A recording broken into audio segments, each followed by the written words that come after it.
الرحمن الرحيم تبارك الذي بيده الملك وهو على كل شيء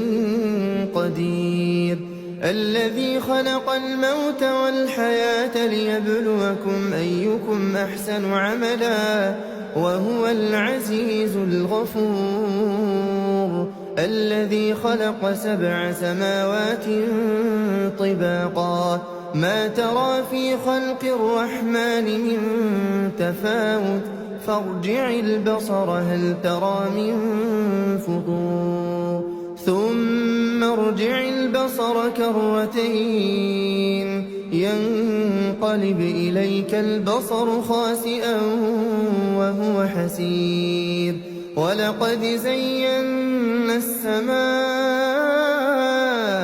الدنيا بمصابيح وجعلناها رجوما للشياطين وأعتدنا لهم عذاب السعير وللذين كفروا بربهم عذاب جهنم وبئس المصير إذا ألقوا فيها سمعوا لها شهيقا وهي تفور تكاد تميز من الغيظ كلما ألقي فيها فوج سألهم خزنتها ألم يأتكم نذير قالوا بلى قد جاءنا نذير فكذبنا وقلنا ما نزل الله من شيء إن أنتم إلا في ضلال كبير وقالوا لو كنا نسمع أو نعقل ما كنا في أصحاب السعير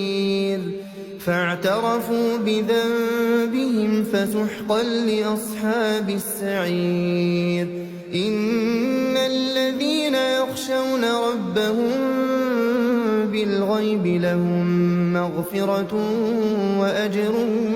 كبير وأسروا قولكم أو اجهروا به إنه عليم بذات الصدور ألا يعلم من خلق وهو اللطيف الخبير هو الذي جعل لكم الأرض ذلولا فامشوا في مناكبها وكلوا من رزقه وإليه النشور أأمنتم من في السماء أن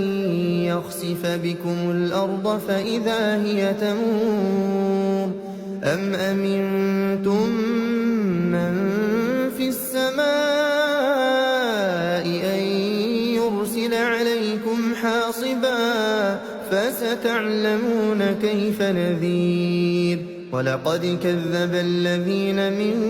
قبلهم فكيف كان نكير أولم يروا إلى الطير فوقهم صافات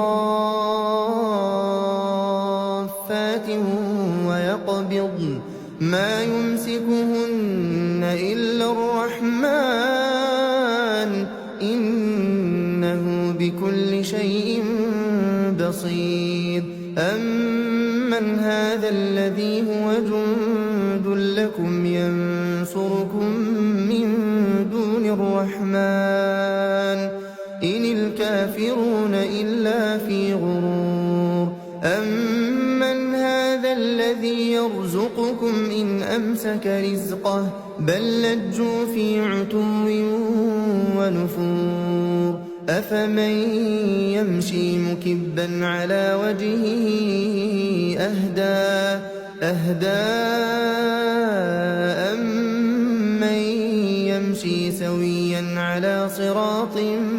مستقيم قل هو الذي أنشأكم وجعل لكم السمع والأبصار والأفئدة قليلا ما تشكرون قل هو الذي ذرأكم في الأرض وإليه تحشرون ويقولون متى هذا الوعد إن كنتم صادقين قل إنما العلم عند الله وإنما أنا نذير مبين فلما رأوه زلفة سيئت وجوه الذين كفروا وقيل هذا الذي كنتم به تدعون قل أرأيتم إن أهلكني الله ومن معي أو رحمنا فمن يجير الكافرين من عذاب أليم قل هو الرحمن آمنا به وعليه توكلنا فستعلمون من هو في ضلال مبين قل أرأيتم إن أصبح ماؤكم غورا فمن يأتيكم بماء